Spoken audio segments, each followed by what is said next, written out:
I'm Jim Park with another of today's trucking's ultimate test drives. This time we're sitting still more or less. I'm going to walk you around the new Cascadia 113 day cab. It's equipped with a Cummins Westport ISX12 G natural gas engine.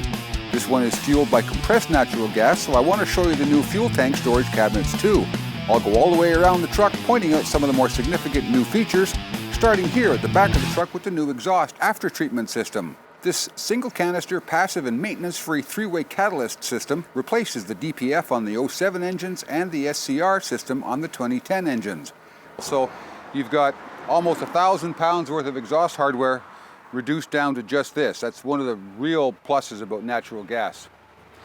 Up here in the storage cabinet, we've got 3 fuel tanks.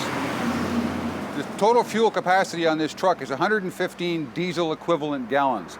We've got 3 tanks here totaling 75 gallons and 1 tank on the other side which has 40 gallons.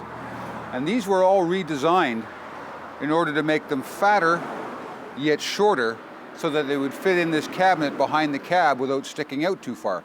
The ultimate goal is to reduce the profile of this rear cabinet so they can actually get some nice aerodynamic fittings on the side of it. You can see on the inside of this cabinet here some pretty robust framework. These tanks obviously need some protection, and they've put them up here behind the cab, Bob Carrick says, as a safety measure as well as to preserve frame space. If there's going to be a crash, this is one of the safer places on the truck. Not too much happens up here. They're up out of the way off the frame rail, and they're well protected by all this steel housing. And this cabinet is deliberately open to air so that if there is anything going on inside leak-wise, it all just leaks out to atmosphere. So there's no problem with gas being contained in an airtight or sealed cabinet. Nice thing about removing all of the exhaust componentry is we get our storage cabinet back. There's a nice little box here for folks who want to store stuff like chains, big lunchbox, just about whatever you want. This component here disappeared virtually in 2010 when they started mounting all of the exhaust components under there. So nice to have that back anyway. Up front here, so we've got the Cascadia 113 model here, shorter bumper to back of cab measurement, obviously a smaller engine so it fits in nice and neatly. You can see the engine's tucked back well underneath the cab. We've got the same cooling package that's on the diesel version of this 113 chassis. So there's no extra heat rejection issues to deal with. And underneath there, where you really can't see it because it's in the dark, we have a single-stage turbocharger, which is a simpler, less complex, and less expensive device than the variable geometry turbos on some of the bigger Cummins engines. Over on this side, we've got 2 driver service items, daily service items. We've got the windshield washer fill and check right here. You can see the level in the tube. Obviously easy to fill, no problem getting a windshield washer jug poured in there successfully. And up here we have something we don't normally find on big trucks.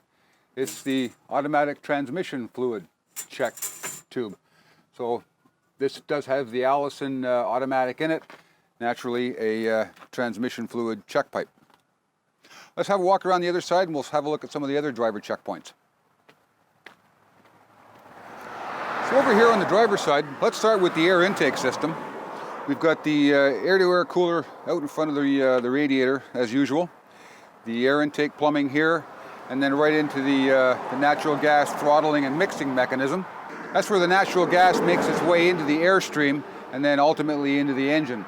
We can't see the spark plugs from here. There's 6 of them obviously, and they're buried down in there somewhere, but that's not something a driver would check on a daily basis anyway. As far as the driver checks are concerned, we have power steering fluid here, easy to see, levels are easy to read.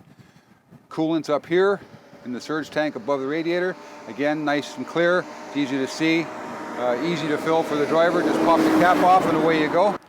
We've got a bit of a problem here, in my opinion, with the engine oil dipstick. You'll notice that there's a couple of flesh-eating screws that hang right behind this oil fill stick. I wonder over the years how many pounds of flesh are going to wind up on those screws as the driver pulls out the oil dipstick. So, bit of an issue there. I think the engineers might want to go back and have a look at that and how that's installed so that we don't get too many workers' compensation claims. The fill pipe, I think, could be a problem. You try and get an oil jug into this limited space here by the air filler.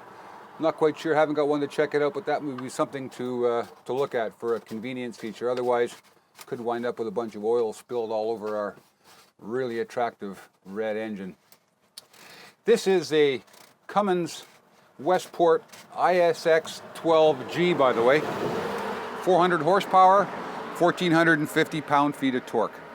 Let's have a look back at this fuel tank here. So here we have the filling station on the truck. We've got two of the connectors to fill the natural gas connection there. Nice robust caps. I think maybe they could probably be attached to the truck a little bit better so that they don't come off inadvertently. We've got the main shut off here, shuts the fuel supply off to the truck, and we've got a pressure gauge to let us know what's in the tank. That's different from the fuel level gauge that's in the cab. This is pressure. The one in the cab is a liquid level gauge. Down here on the back of this 40-gallon tank that's all closed off for aero purposes in a nice composite material, we've got the tank plumbing. You just get this cap off here, just back off the tank. I'm thinking these turn screws here, the thumb screws, probably will be redesigned over time. They don't look terribly robust. I'm not sure what their life cycle would be, but probably not as long as the truck's expected to last. This has been redesigned fairly extensively. The biggest difference is larger diameter pipes, so that the filling process goes a lot faster than it used to. Also changed here is the location of this high pressure filter. That's going to be easier for the technicians to change and cut down on some of the maintenance turnaround time. It's a nice, neat package now, and it is protected from the elements by that composite material cover. So that should cut down on the maintenance aspect of this part of the tank quite a bit. Well, that was our first walk around of the new Cascadia 113 with the Cummins Westport ISX12 G engine. I don't think drivers or technicians are going to have any difficulty adjusting to the new engine or the fuel system. We test drove the truck while we had it for the day back in August, so be sure to check out the test drive video as well. For today's Trucking's Ultimate Test Drive video series, I'm Jim Park from sunny Napa, California.